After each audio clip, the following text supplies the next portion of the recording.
A very good evening to you. Thanks for joining us on the Thursday edition of the show. And me, Adebayo. Well, we're still talking about the Paralympics. We'll talk about Team Nigeria, the performance and what it has been so far. On the show tonight, we'll also be talking about five-a-side football. I almost said five-star there. Five-a-side football, something we all grew up playing. So the modalities, we're going to learn a lot about five-a-side football, what it entails, and of course, a competition currently going on across the nation. And of course, we have those who know a lot about those things that will be talking to us on the show tonight. We will also be taking a look at the FIFA Under-20 Women's World Cup. Not the result we wanted, but the result we have on our hands now. And of course, the Under-20 side, the Falconets, of course, need to win their next game to stay aside in the FIFA Under-20 Women's World Cup. And so that's the outlook of the show tonight. We will also take a look at the awards that will be coming on,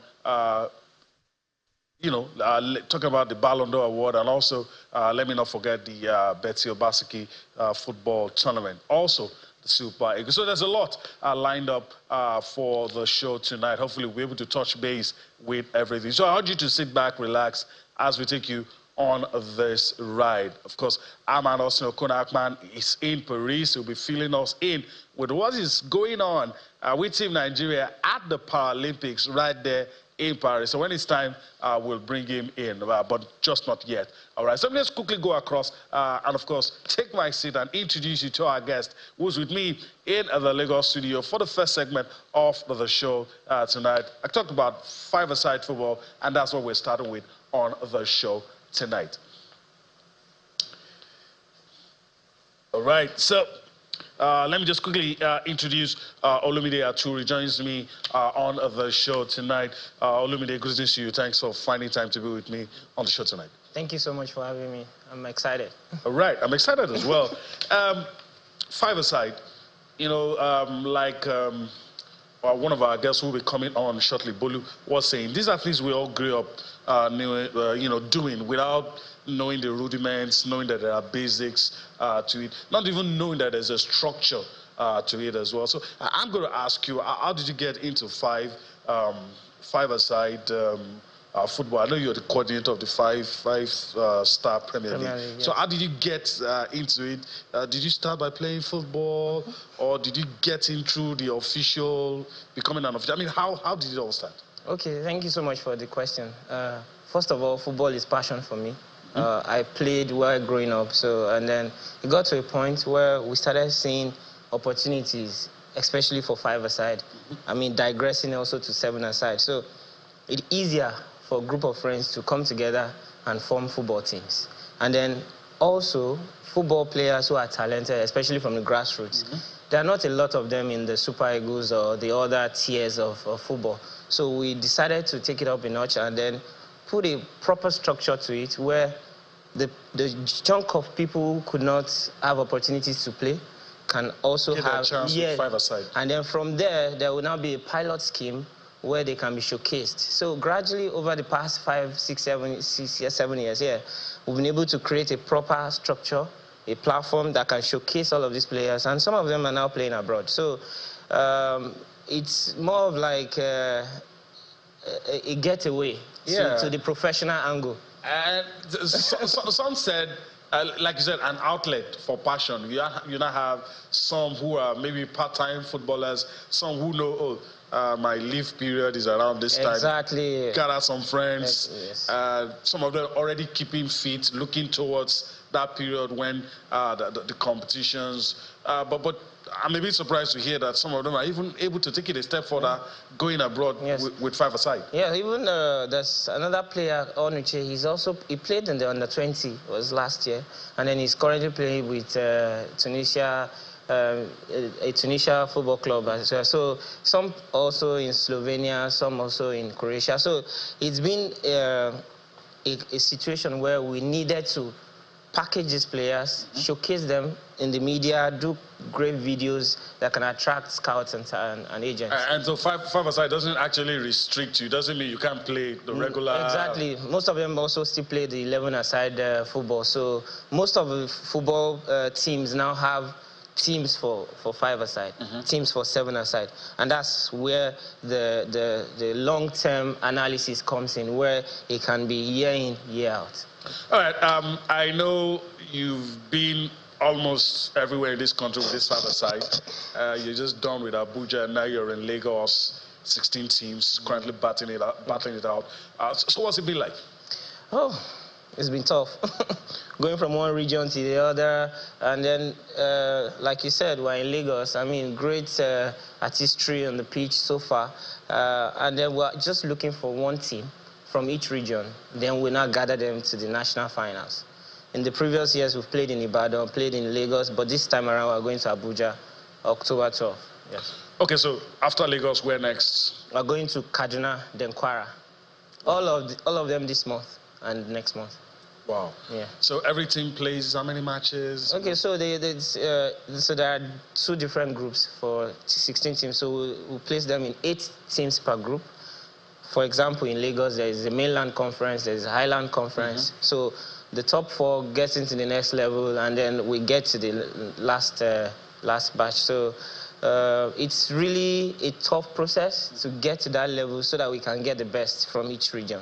So that's what we're doing as well, replicated in other regions. I've been to some of these five-a-side tournaments before. It's always very keenly contested. Some of these guys really know themselves. That's one thing I've noticed. And so how do you cope with the issues of registration? How do you cope with all these issues of finger pointing? You know, I know this guy wasn't a member of this team, because that's usually what happens. And I like the football, but I also like the drama. There's always a lot of drama. You see, you can see someone just standing beside you and saying, you know, this one didn't play for them two matches ago. Nice with them now. Exactly. So how do you deal with all of those issues? Okay, so from experience, they say it's the best teacher. So from over the years, we've been able to put proper data analysis. So proper data structure where we keep records of all of these things.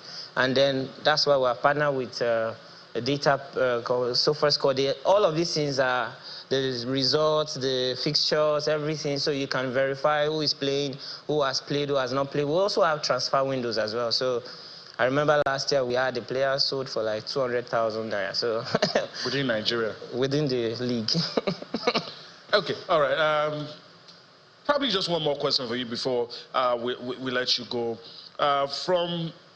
You said a team will emerge from Lagos. Yes. Then you're going to have 6 teams. Or how many teams? 4 teams. So we have 4 regions. Abuja, Lagos, Kwara, and Kaduna. So all of the 4 winners will now come together. All of the other regions have played. So it's just Lagos left.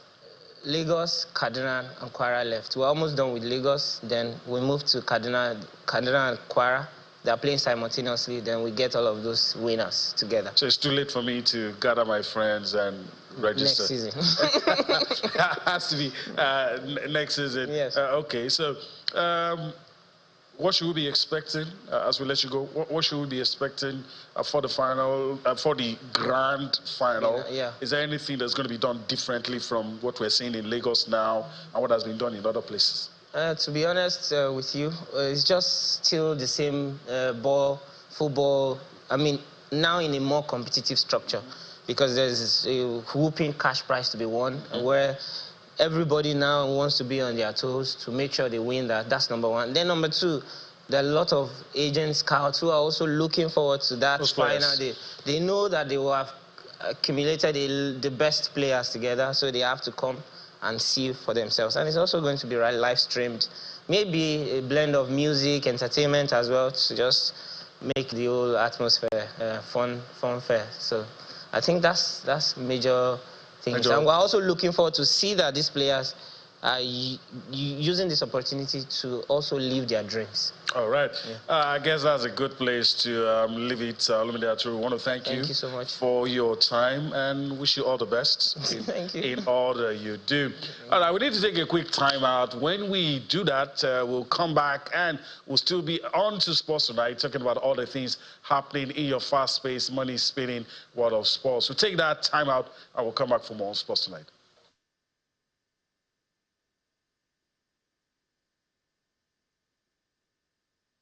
It's not just the competitions that we're concerned with, not just the sporting activities, the grooming, the whole football thing, but we also organize a seminar alongside the tournament that addresses pertinent social vices in the communities that affect girls. And so we do that alongside the tournament every year. And for me, those conversations are just as important as the tournament itself. This year's tournament will attract 10 million naira for first place, 7 for second place, 5 for third place, and 3 for fourth place. And we'll have compensation of 750 rather than 500 for all the other teams. This year's theme would be Say No to Teen Pregnancy and Child Motherhood. We have noticed, especially the governor's wives in the south part of Nigeria came together a few months ago to deliberate on this trend that we have seen and noticed. It's not peculiar to the south, but we decided to take it up as a project. The prevalence of young children, teenagers being put in the family way. Welcome back, and of course we've made a switch. Bolo Money is with us now. Olumide Aturu has left. We're talking with the coordinator of the 5-Star Premier League. Now, Bolo Money joins us now. Bolo, greetings to you. Thanks for finding out time to be with us. During the timeout, we're listening to the wife of the governor of Edo State, Betsy Obaseki, talking about the importance, the reasons behind all that they're doing for women's football. Your reaction to that and a quick reaction to some of the things you heard about 5-Star. Why do I keep saying 5-Star? 5-a-side for me. Well, when I started hearing about the things in 5-a-side, I was just reminiscing my, early adolescent, teenage days ago. What we played then was 5-a-side. I remember Jogo Bonito, then of blessed memory. 5-a-side is a unique style of play. It's completely different. The fitness level is different from the 11-a-side. You don't rest. It's like a basketball thing. We all go out, we all come back. And that's the beauty of the game. You are moving 2-4-7. You said something about knowing themselves. And they don't just know themselves off the field, even on the field. When you train so much, you can close your eyes and say, oh, Yemi will be here, send the balls there. There are lots of things to enjoy. The size of the ball, they don't play the regular size 5-foot ball, play something smaller. It's just a beautiful game. The court is similar to basketball, but if you are a fan of 5-a-side, you may for a while not even enjoy what you see on the big screen. Like he rightly said, there are competitions that are brought for 5-a-side. I remember the Champions League game for 5-a-side. I like that some persons decided to take it up also in Nigeria. I hope it continues to grow and maybe it will also move up. I'm talking about the Betsy Obaseki Cup. One thing I always say over time, and I think Austin also attests to things like that, is consistency in events. And that's one thing I believe the Betsy Obaseki Cup has been doing for a while. And the one thing I also like it for is the fact that there's always a theme that comes with every year, every event. What are we playing this event for? So it's one of the things I like. But the fear has always been what happens when they leave the office.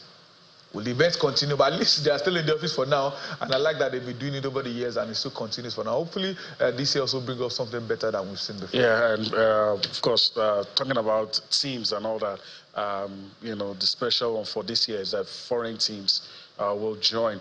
All right, our man, Austin Okona Akpan, is with us now. Of course, unique role is playing tonight, our eyes and ears in Paris. Greetings to you, Austin.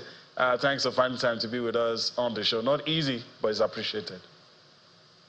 What a greetings to you, Yemi, and of course everyone joining us on the show tonight. I bring greetings from the Paralympic Games where we're seeing magic already. Not just about win medals, but that sports got a part to transform lives, to inspire, motivate, and also promote equality and inclusion in the society. Let me jump into the conversation about the Betsy Obaseki Women's Football Tournament. Shout out to the Edo State Governor's wife for staying true to this competition. It has actually been good for women's football in Nigeria. And I must commend her. There's a way she communicates this idea that I love. You could tell that she's growing into it. She's loving it.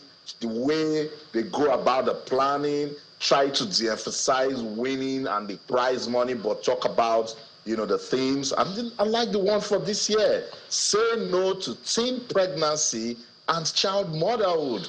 That's a serious problem that a lot of people are looking away. Particularly when they just feel that a girl is matured enough to, go the motherhood way. Football can actually change all of that. Give them a reason to understand adulthood, to understand how to be responsible people in the society, and teach the men how to respect women, So I love it so much. Congratulations once again to Edo State government. And I just hope that this will go beyond just kicking a football, but empowering the girl child and promoting good values in the society. All right, so let's address the elephant in the room. It's time to talk about the Super Eagles of Nigeria. The truth is, we all love this team. Do they inspire confidence these days? It's hard to tell, but it's not my job to do that. Let me go to Bolu. Super Eagles preparing for the double-header, Benin Republic, Rwanda. A lot of people are happy because we're playing these two teams. We're still going to play them on the other side. That's the World Cup qualifier. So maybe if we get one over them, it will raise our confidence. But your thoughts, the mood around the Super Eagles and every Victor Osimhen is in camp now.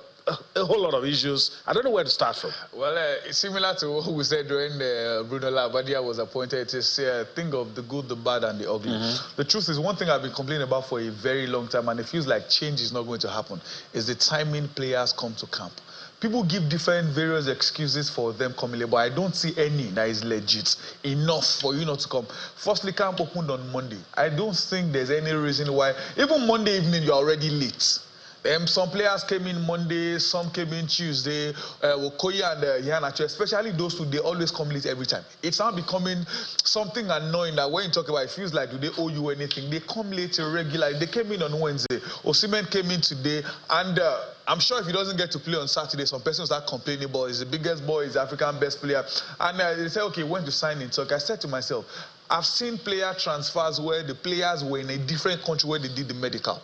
I've seen player transfer where signatures were just done through fax. So it is not that you have to be there if it's not. It's important. I love everything, but all these things for me are a distraction. I saw an argument on social media where some person, even some of the players, I'm not there, so I can't say, take phones to even the pitch while they are training. Too many distractions here and there. But to the good side, the last time we enjoyed the Super Eagles of Nigeria play football, guess who the coach was? Austin Neguavoin. Going to the NPFL for last season, the best attacking side, the best defensive side, the coaches are the assistants for the team. Talking about Daniel Gumodede and Fidelis Ilechu. So bringing all these things together, I hope it works out well for the team. Going forward, well, I don't think there's anything new to say about the front line of the Super Eagles. Osimhen or no Osimhen, there's a certain Victor Boniface who doesn't look at anybody. The guy that got nominated for the Ballon d'Or, talking about Ademola Lookman. Moses Simon, who came back from injury, and the coach has been hyping him a whole lot. Bring all these guys together up front. You know, any defense in Africa is in trouble. Come into the midfield, we'll see what Ndidi does now. He's now more of even an attacking and central midfielder. All these things come together. I have hope that at least if you cannot spell Gennett, we should be able to spell raw. Tell Benin Republic that what happened at the World Cup. It's a fluke. It's a fluke. Okay. And now we are ready for you guys. All right, also a quick one before we go on a break. Nobody can argue against the quality of the team, but the desire is what is lacking. It's obvious.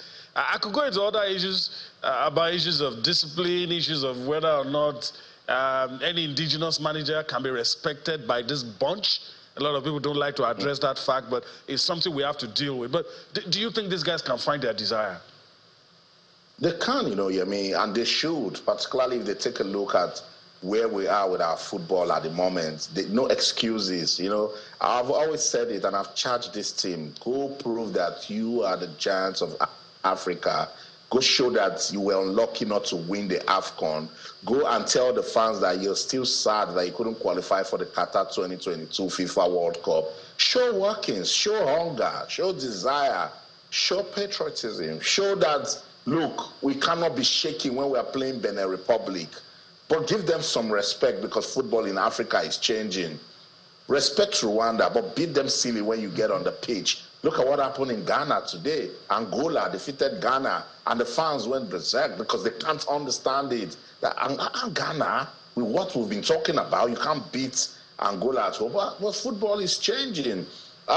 Except for the character issues that Bolu mentioned, the quality is top-notch. I think desire from even the technical crew, led by Austin Eguavoin now, even if it's interim capacity, they understand the mission.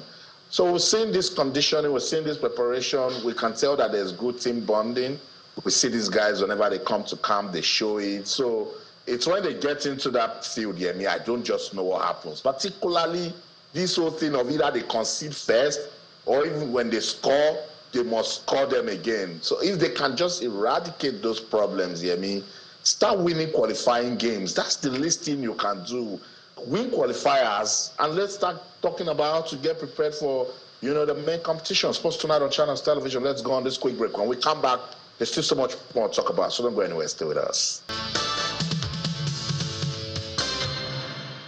Welcome back, Sports Tonight on Channels Television. The Super Eagles of Nigeria getting ready for that doubleheader against Benin Republic and Rwanda. And just before I went on that break, I was saying that, yes, Bolu, there's nothing wrong when you respect teams, but when you get into the field of play and you're expected to win, the odds favor you, then you must go out there and win.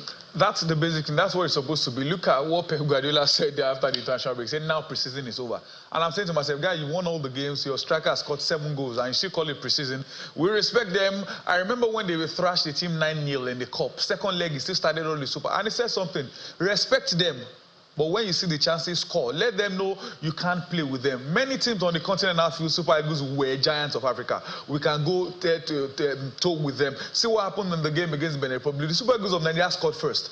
Back then, when the Nigeria scored you first, just find a way to defend so they won't chase it down. But these guys came all out, and they won that match. The confidence level for any opposition of Nigeria is risen high. But yeah, they're a great side. Their coach was a former coach. He loved the Gospel Akpabio Stadium. But show them that this is our turf, this is our home. Maybe I'm not, maybe it's not just 3. You know that feeling of when they receive 3, the next opposition would think, man, these guys are back. All right. But if all the preparations, trainings, discipline, bonding is on 100%, we may just have a little problem. Okay. All right. I know there's a temptation to go on and on about the Super Eagles. We have other things to talk about. Wish them all the best. We'll be here tomorrow to talk about it. But let's go to Colombia now and talk about FIFA U-20 Women's World Cup. Not the result we wanted, but it is a result we have, and it's a result we have to deal with. The Falconets, Bolu, before I go to the screen to talk about it, a lot of people after that first game, I was surprised we beat Korea, I must be honest. I was happy. My expectations were raised, but I knew it was Germany. And it all came crashing, really. And the interesting thing about sports is the result matters in the end. They actually even played better against Germany than they did against the Koreans. And the goal they scored there, well, it's a goal. Call it whatever. It may be fluke, but the ball went to the back of the net. It was a gift. And that's what looked like what may take them through, because on paper they should do enough to beat Venezuela. Just don't lose. Paper, exactly. Just don't lose. Because based on what we have, Korea have 1 point, Germany have qualified, Nigeria have 3. So if you can pick a draw, I don't think Korea will beat Germany. So just try as much as you can avoid the defeat, and you can qualify for the second leg. Football is winning, yes, but they need to perform better. They could have equalized against Germany, but for VRO pull out, they could have scored first. They easily could have scored first. So they played well, but they need to, if they produce the same performance against Venezuela, but make sure you score. Although there's a discussion for another day. We're playing in competitions. Are we developing? That's a story for another day, because the essence of this tournament is development. So it's not about winning. So I'm not disappointed that we lost. But let me go across. Bolu referenced this. So let's just show you the results and put things in perspective, understand why Bolu thinks we should be able to qualify from that group. So I'll just quickly go across, let you know what it's all about. Group D results, the Falconets lost to Germany, but it's not doom and gloom, really. It's not doom and gloom.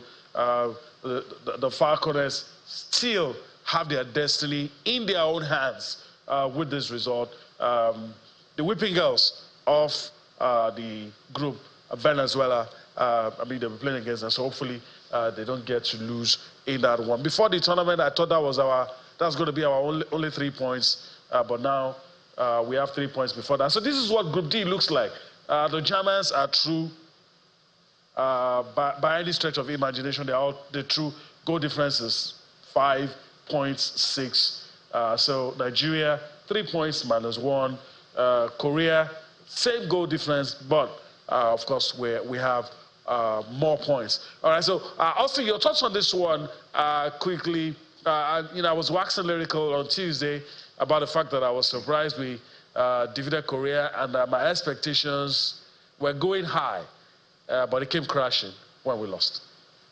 No, and I don't blame you, with the way they played against the Koreans. Yes, you had every reason to be that optimistic. I was also hoping they would do something against Germany, but we know what these Europeans have done at that level for their football. That's for them, particularly at this under-20 level, is the real maturity test. And that's what we're not doing back home. We aren't building, and we know it. We're not giving attention to enough development.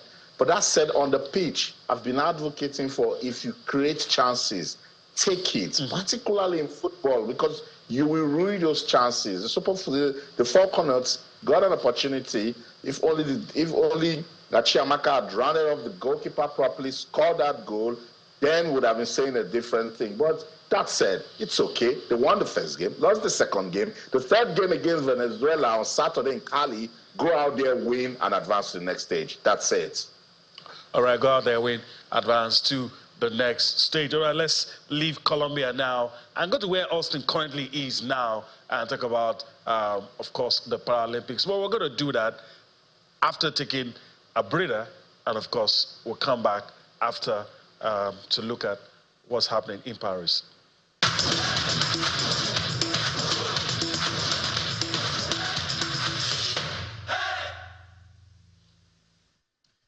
All right. I think I should be forgiven if I say, which I'm going to say now, that I thought that at this point that the medals, the golds, would have been raining down, but it appears, and it really feels strange, Bolu. It really feels strange, and to even think that by the end of tomorrow, if we don't win anything, it's curtains.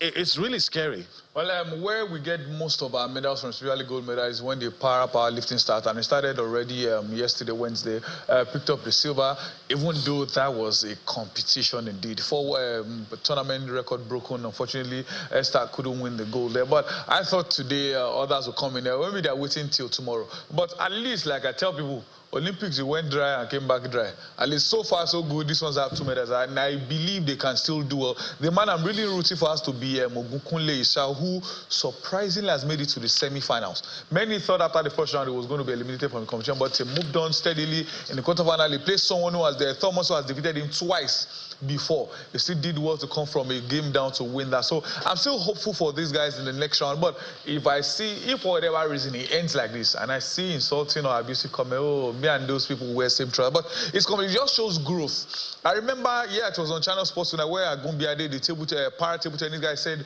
the equipment he used to train 20 years prior. Boldly, let's not go there. But still there, but he didn't understand the new ones. But the young guys he played were used to the new equipment, and they still came home with bronze or silver at the last Paralympic Games. So the question is, are we even growing? If you check most of our Paralympians, many of them are old. Many of them will be hitting 30 plus, 40s and the likes. What happens to the next generation? Those are the things that I believe we should even focus more on. But I still believe these guys will still come up with 1 or 2 more medals starting from tomorrow. Before we allow Austin give us the updates, let's just quickly go to the screen, look at, of course, Team Nigeria on Thursday, where we're able to do our events for Friday. Then, of course, the man on ground will tell us what to expect, and, of course, what it feels like in the camp of Team Nigeria. So let me just quickly go across, fill you in on Team Nigeria's performance for Thursday. Of course, Nigeria's boss, Beji, they finished 7th in the women's up to 50 kilogram, lifting our best mark of 100 kilogram. Wasn't what we wanted, but that's what happened. Nigeria's Goodness Nwachukwu not only missed out on a podium finish, of course finishing fourth in the women's F64 shot put. Near misses for Nigeria today. And of course, Nigeria's Anna Babalola also finished seventh in the women's 400 meters T54, getting to the line in a time of 1.0137 seconds. So not what we expected, but kudos to all, of course, the athletes representing Team Nigeria at the Paris Olympics.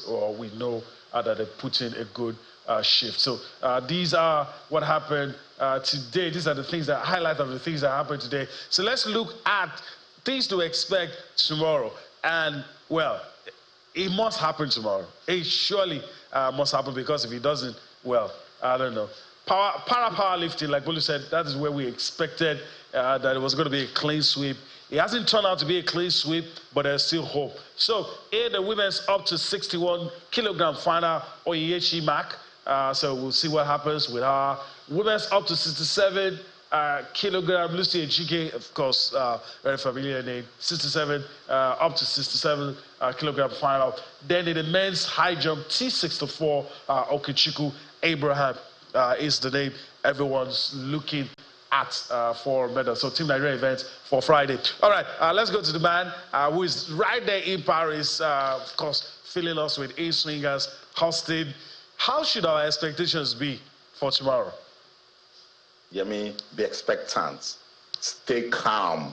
I know you wanted to see medals, and you're not seeing the sort of medals that you've been expecting, but I think it's not been all doom and gloom. There are positives that we can actually look forward to, from Team Nigeria. So for tomorrow, with Amon Abraham, there's something. Yeah, he can do something in the men's high jump. I'm looking forward to that. Powerlifting is our thing. And Esther Nwogu has opened the gates for them. It was just unfortunate today with Bose Bejide. She wasn't just at her best, and Thomas Kure also. But I'm sure Onyechi can go out there and get some motivation for herself and do something. But don't forget, there's still more to come. There is Lucy Ejike, who is making a 7th appearance at the Paralympics. There is Folashade Oluwafemi, who is making a 3rd appearance, and she has 2 medals to her name. There is Flora Ogonwa in the shot put event, back-to-back gold medalist. There is also Loretta Onye in the shot put event, also in the athletics event also.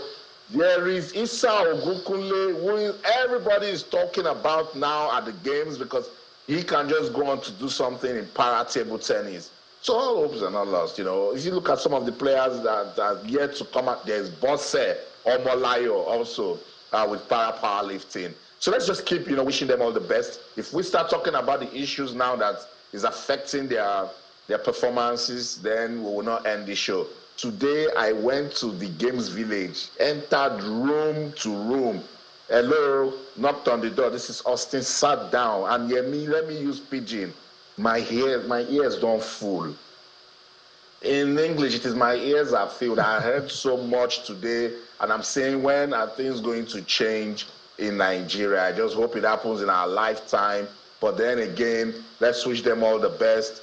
Hannah Babalola raced today. She has not been herself. She's not happy because she keeps complaining about her equipment. You cannot bring a knife to a gunfight, Nigeria. Until we change those things, we will continue to struggle. All right, so that is it. We'll talk about someone who was, put a little bit of a smile on our face yesterday. In spite of having a dislocated shoulder, she was able to get us something. Let's just quickly listen to Esther Nwogu, how she did it, knowing fully well that the shoulder was dislocated, and she still went in against the doctor's advice and lifted it high and lifted Nigeria into silver, and she finished on the podium. Yeah.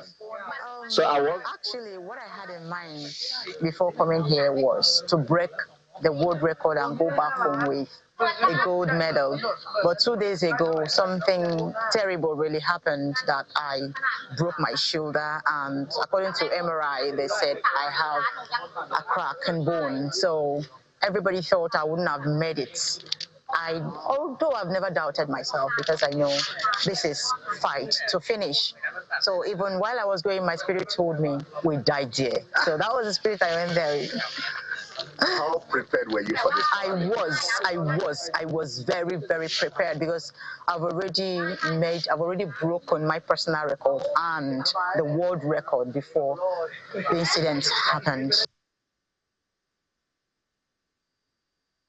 All right. So, of course, Austin was very eager to say something. You were with her, you listened to her, probably got more than we were able to get in that clip. No, Yemi, when a Nigerian tells you we died there, that is, she's calling on everybody that she knows, from Abia State down to the entire parts of Nigeria. What a story, inspiring story. And while I was speaking to her, I was so moved to tears. My eyes were soaked, because when you stay with these para-athletes and you hear them talk about their challenges, the things that they've been through, then you will know that they truly have love and passion for the motherland. So with Esther, I just look at her story and everything she told me yesterday. It's her first Paralympics. She got that shoulder injury 2 days to the event, 2 days. And the doctor said, no, you cannot go. But then she's already here. And look at how she was so close, so close. She lifted 118, broke the world record twice. But the Chinese powerlifter was just, slightly ahead of her, lifting 119 to actually go on to, win gold. But we're so proud of her. She gave us silver. And then talking about the problems, I caught up with Sunday Odebode, who is the president of the Paralympic Committee of Nigeria, and he's saying almost what we've heard all the time. That's this time around. They know their problems. They're going to get ready for early 2028. Let's listen to the PCM president, and then we'll get Bolu to react to it. It has been a wonderful Paralympic, as we opened the medal podium with the bronze medal and the silver medal, and the para-table tennis are also in the semi-final. And the para-athletics are also coming up. We are expecting more medals from them. So with para-athletes, they always complain about support. Each time I speak to them, they need to do this for us, they need to do that for us. This time around, did our para-athletes get the sort of support that they need to come to the Olympics? Yeah, for the first time, the home-based athletes, with the Honorable Minister, approved a grant for the home-based athletes for the first time in the history of Paralympics. And it's going to be in a good ovation. We are starting preparation immediately after the Paralympics. We are not waiting for maybe 1 year, 2 months, 3 month preparation. Preparation starts immediately after the Paralympics. We watched Anna Babalola today struggle, and I know her. She has the skill, she's talented, but wheelchair racing is all about equipment. You're the president of the Paralympic Committee of Nigeria. What are you saying to the ministry so that they can understand that they need to do more in terms of investing in infrastructure and equipment for our athletes? Yeah, Anna Babalola qualified at the late minute, and budget has been made, because we are not thinking of wheelchair race coming in the Paralympics. But now we are working around the clock with the Federal Ministry of Youth and Sport to make sure all these equipment are in place, and we are pleading to all Nigerians to give their support to people living with disability. I think that was a good way to land, Bolu, because right after this, we need to put words into action. everyone, this should be our project. We need to support our special athletes. It's a no-brainer. I think everyone should know that. But sadly, Tokyo 2020, we're still speaking about these same things. And here we are again, Paris 2024, talking about the same thing. I hope LA 28, we still won't be saying the same things. For example, look at the sharing formula of the 12 billion that was disbursed for Paris Games. 9 billion for the able bodies and 3 for the Paralympians. Even at that, no need to get into talks about much. So everybody they have parts to play. I remember there was a time that later talking about Olympic or Paralympics was over. And people have abandoned them, forgetting they still have other competitions and events to fight for. These guys shouldn't be the opening GoFundMe. They shouldn't be going here and there to beg for money. They also have federations, and everyone needs to plan. We say it every time. Olympics for 2028, the planning has started already for serious people. We shouldn't be thinking of when we are there. We'll now. If we are now thinking of how do we plan, we're already late. But can we still do it right? But yes. Let's hit the nail on the head. Let's not look. Let's just say it the way it is. Most of these administrators, I told you off camera, and I'm going to say it. I'm going to say it because I love Nigeria. I want us to do well. Most of these guys you see is like a script. You see, before we started listening to the gentleman who spoke, I could count the words he will use. I could count those he will say, we thank so. We thank so. It's the same speech. The politicians. The sports minister told us a few weeks ago, which heads has rolled. Nobody. Okay, the money that has been said, nobody is giving account. This is how we spend the money. This is what. So look, let's not deceive ourselves. After Los Angeles, whatever, we will come back and say all these things. As long as you have politicians, they recycle themselves. The sports minister, the only thing he said I like about, look, open up the space. Let other people come in. But anyway, let's move on the show. I really wish I had time, but let's move on. Let's listen to one of the athletes that have done us proud at the Paris Olympics, winning bronze, Eniola Bolaji, speaking on her bronze medal. We'll listen to her and come back to wrap things up on the show. You are here at the Paralympics, you've created record, but let's go back. How much preparation did you get coming to Paris? I have people that have been supportive. You know, when you have things you need for training, you won't mind to train very hard. I have the Federation, BFN. I have the president. The president have been supportive, Mr. Francis Obi. I have support from Mikano International Limited. I have sponsor from LMK Sports, and I have sponsor for my own sports dad at home, Mr. Garuba Mustafa. So you see the support. When I have everything I need, there's nothing that is stopping me from training. I have things I want, so it's a very good preparation for me. Let's talk about the first game you played here. You and the Nana made record as first Africans to win win a para badminton game at the Paralympics. That's my first time playing in midst of a lot of people, so I'm under pressure playing, because even the person I played, we always drag game normal day, but I don't know, maybe she's also into under pressure. But later when I start leading, the pressure leaves me, and I played very well. All right. Of course, Eniola Bolaji speaking there, one of the athletes that have most smile on our faces. Bully, we're about to wrap things up. We don't really have much time. There's still, Austin told us there's still a lot that could happen, but we're beginning to lower our expectations. Well, if all the names that were ruled out, you should expect lots of things from them, especially Lucy Ejike. I think she has about 6 or 7 Olympic medals, 3 of them gold. So she's used to being at this stage. So I won't be shocked if he picks up a gold medal. I'm still very hopeful from tomorrow, Saturday, till the end of the event. I think we can still pick up 1 or 2 more. The poorest outing they've had was 3 gold medals. It means these guys can still come up with something. And it's somehow like a switch.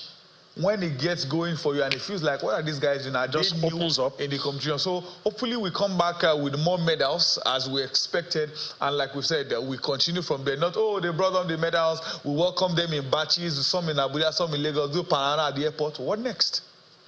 All right. And if we don't know what to do, let's learn from people who know what to do and stop embarrassing ourselves on the global stage. So I'll yield the floor to Austin. We're out of time. I wish I had more time, but we're out of time. Yeah, you know, I like the experience. I must say I'm having fun at the Paralympics. I'm getting inspired listening, you know, and watching, You know, people that have been through stuff in life, but they're saying no, it's not yet over. Sports have given them reasons, to stay happy, to live their dreams, to showcase their talent. So it's a good one. I just hope that we can someday have a reflection, proper reflection back home in Nigeria, and see ways that we can actually start using sports to empower young persons. That's the show. In Paris, Austin Okonak, and in everything you do, remember, keep talking sports. Bye for now.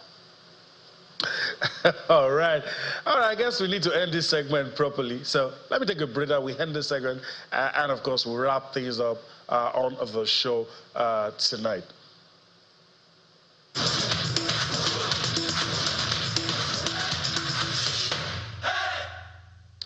All right, there's not really much we can do. I just want to thank Bolomoni for his time on the show today. It's always being around every day, every time. All right.